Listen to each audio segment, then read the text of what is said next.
What's up, college football fans and Mean Green fans? Sonoy Valente here once again with the Mean Green Show. Today, joined by Miles, and we are going to talk a little bit about true freshman wide receiver Landon Sides, as well as preview the ACU game a little bit. Before we get into all that, guys, you already know the drill. If you're a fan of college football or G5 football, consider hitting that like and subscribe button because that is all that we talk about. Miles, again, this is twice in about a week. Kind of making a return to podcasting. How you been? And kind of what have you been up to? What the hiatus? Talk about what you want to talk about, but get us caught up a little bit.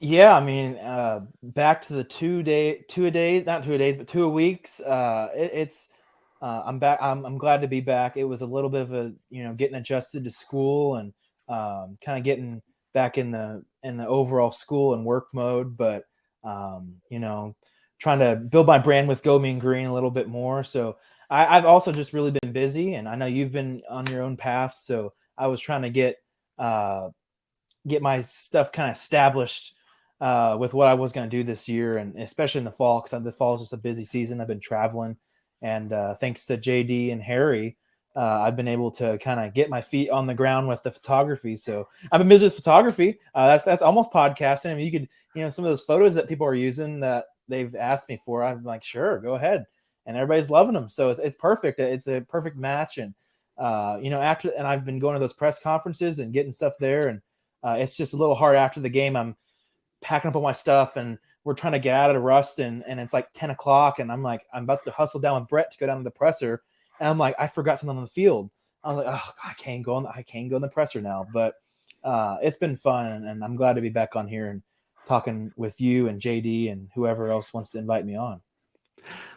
So now that you're with Go Mean Green, you're doing a lot of things. You kind of hid behind the NTSN mask there for a few years, but people are starting to realize who you are, and so it's just kind of some funny things going on behind the scenes, which is you got to be on your best behavior from here on out. It's always funny when I'm walking around and the people know, not the people sounds really broad, but they know my name. I'm walking around and they're like, "Hey, what's up, Miles?" I'm turning around and I'm like, who just said that? How do you know my name? Yeah. And I forget that when you put your face on the internet and you put your name by it and then you put NTSN by it, they're gonna eventually figure out. And once I'm on the field more, and it's just brand recognition moving to my name more, I guess, because I think it's better now that I'm more advanced in my education to be able to put my face to a name. So even people don't even really care, but it's funny when people athletes just say my name randomly. I'm like, how do you know that? I'm like, wow, that's a little shocking, because I had never thought in my life I would get behind that. I never thought I'd put my face on actual social media. I always my whole plan was to be behind it and nobody know who I was, but that did not work very well. The cat's out of the bag. All right, so kind of jumping into the latest news and remarks on true freshman Landon Sides out of Denton Geyer. I know Reed asked today in the presser about the likelihood of him taking a red shirt, and Eric Morse, retorted, and he won't be. He'll be starting this game. And I know Vito wrote about it as well. I haven't read that yet, but anyway, just kind of want to get your take on the latest, statements from Coach Morris as it pertains to Landon Sides, and what do you think this means for his career at North Texas? Well, both Chandler was really high praising of Landon today, especially because he's gotten to work with him a lot more.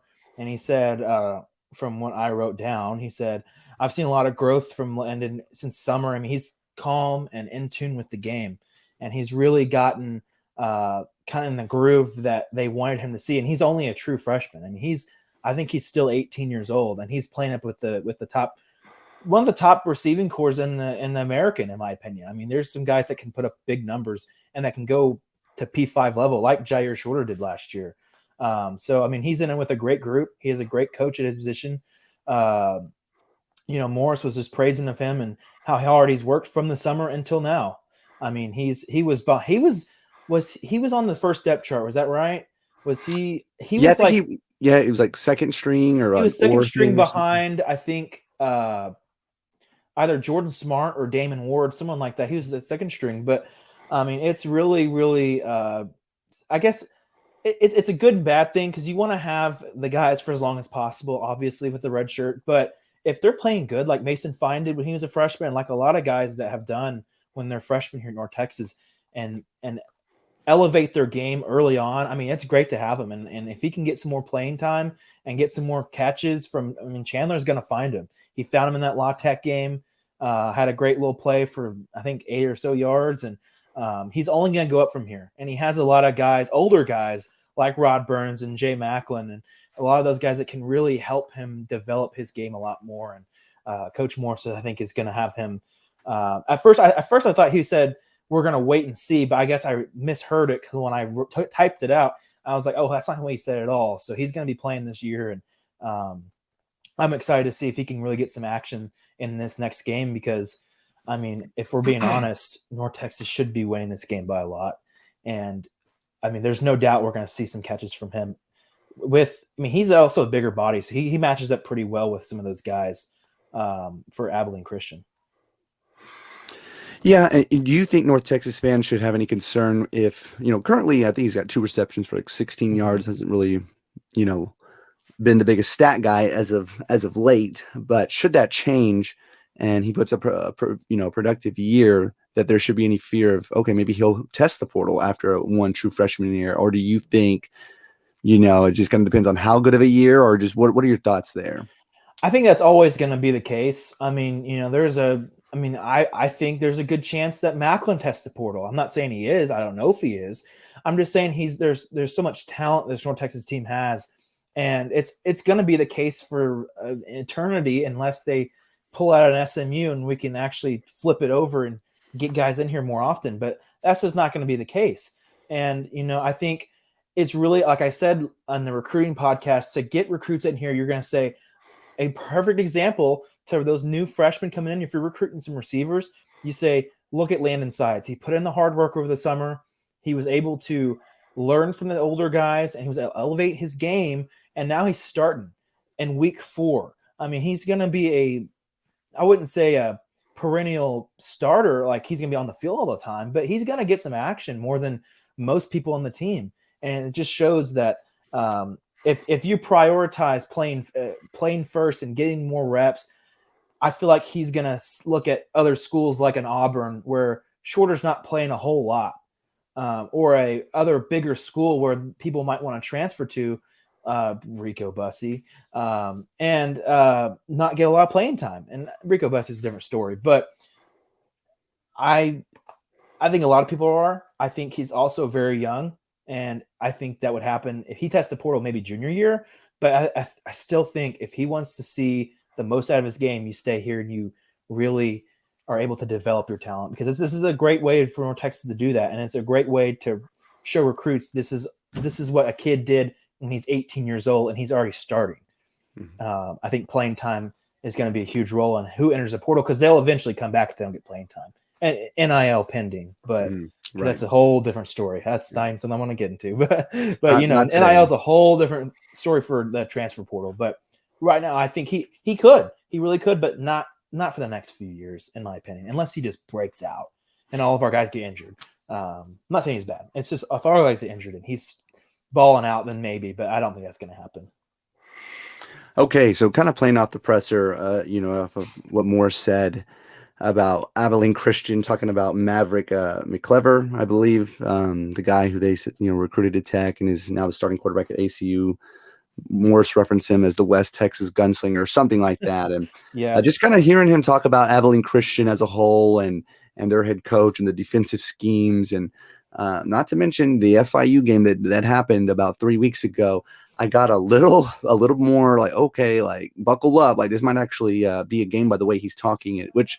What is he going to say? Okay, it's an FBS opponent we just spent, or an FCS opponent we just spent half the time. Perfect for Navy, of course not. So who knows?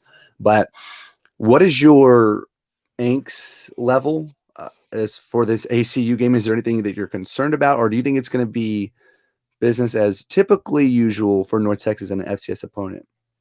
I think it's a good way to, because Abilene Christian is going to be, like Coach Morris mentioned, they're going to throw out different formations. That three-man front, 4-man front, they're going to try to get North Texas off their toes. But I mean, I'm not gonna lie. I think La Tech's defense is better than ACU's defense, and the way that North Texas put the ball down the field against La Tech was very, very, very positive sign. I don't think offensively it's gonna be a problem. I think defensively you're gonna see. I honestly don't know. I mean, this is a game where they can prove that they can stop not as, I guess, lesser teams, and if they can really hold lesser teams to under 400 yards, under 28 points, then that's a great sign moving forward. Do I think it's going to happen? I don't think so, but I really hope North Texas can. I think North Texas is going to be able to put up a lot of points and really flex while they're in the FBS, because in the end, North Texas is bigger, faster, and stronger.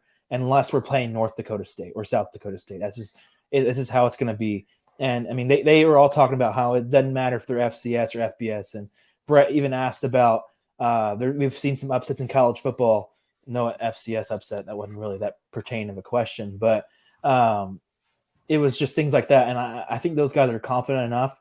And if we can get that run game going, like Io was talking about, I mean, it's going to be keeping it going, not getting it going, keeping it going. There's no way North Texas wins this game by less than 30 points. Awesome. All right, Miles. Well, anything else we need to touch on before we hop off? Not that I can. Oh, I will say I'm disappointed. Another North Texas Daily no-show at the presser, and it's just not a whole lot of representation on social media. It's very sad to see a prestigious program at the university kind of start to dwindle, but hopefully it gets picked up soon. And I'm not the only college student in that room, so well, we'll see what happens. But I'm excited for this next game. Hopefully, getting out to Navy the next week. Awesome. Well, as always, go Mean Green. Go Mean Green.